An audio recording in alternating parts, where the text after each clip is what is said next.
ஒரு சிறிய மலை கிராமத்தில் தீபிகா என்ற இளம்பெண் வாழ்ந்து வந்தாள். அவள் கல்லூரியில் படிக்கும் புத்திசாலி மாணவி.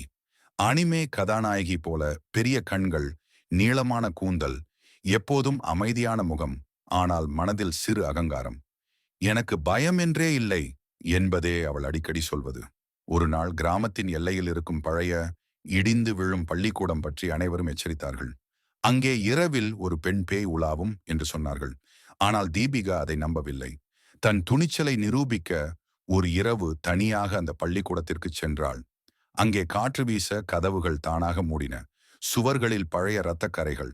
திடீரென வெள்ளை உடை அணிந்த ஒரு பெண் நிழல் தோன்றியது.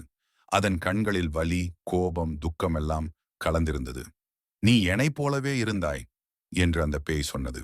அந்த பேய் அகங்காரத்தால் பிறரை அவமதித்து அவர்களின் வேதனையை அலட்சியம் செய்த ஒரு பெண் என்று தெரிய வந்தது. இறுதியில் அவள் தனிமையிலேயே இறந்தாள்.